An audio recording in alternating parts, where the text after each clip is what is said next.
Shalom. I want to take a bit of time to talk about seated postures. Sitting in meditation, sitting in stillness, or just sitting with your friends are all just as vital to your health and vitality and wellness as our more rigorous physical activity. So I just wanted to go over some guidelines so that you're sitting in proper alignment, whether you're using this for meditation or whether you're just out in the park with friends. And I am a big fan of using props in order to properly align the body. So even though I can sit comfortably like this, which is a version of a pose called sukhasana, I can feel already that it's not the best for my hips and it's not the best for my back. If you look from sideways, there's a bit of a curvature happening instead of an upright spine. So in order to improve that in this pose, which is called sukhasana, I like to add a little bit of propping up under the bum. So when it comes to props, you can get as creative as you need. Often in yoga studios, we use blankets or bolsters. I'm not in a yoga studio. I've moved away from all my props for now, so I'm just using what I could find, and these are just seat cushions. So find what you can find, place them down. Go ahead and place your bum on the top. And then you can also sort of move any extra flesh. I know I certainly have a fleshy booty. You can move that off to the side and then just cross the legs. And so there's two different ways you can sit in this posture. You can have the feet closer to the knees. That's one way. Spine nice and tall. And the other way, which I personally prefer, but this is all about doing what's best for you and what feels best for you. I like to have my heels near each other and my legs more out.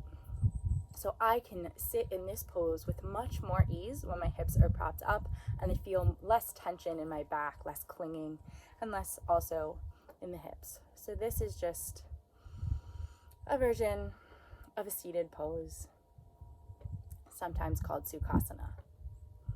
And then I also want to talk about another pose, which is virasana, because I really like to use these interchangeably, and you'll find that if you test these out, you'll figure out which one feels better for you.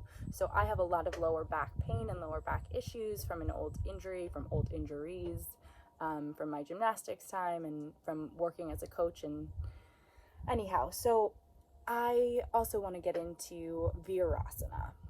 So this is a pose where your knees are forward, your feet are in the back.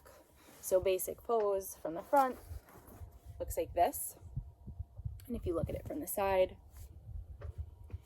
sitting like this. Now this is the basic pose that you find in a lot of vinyasa classes if this type of pose is introduced. However, in a more Iyengar type setting, I've learned to use props. So again, this is my yoga block, and it's just a book. I don't have yoga blocks right now, so I'm going to use this to prop myself up. Again, this is going to release the tension on my back, make it a much more sustainable pose long term. So if you look at it from the side, placing the block, the book, whatever you can find to prop yourself up in between these bones of the ankle, the inside of these bones on the ankle, and then you sit down, letting the feet come out to the side. And you want your toes, you can even work to separate them here.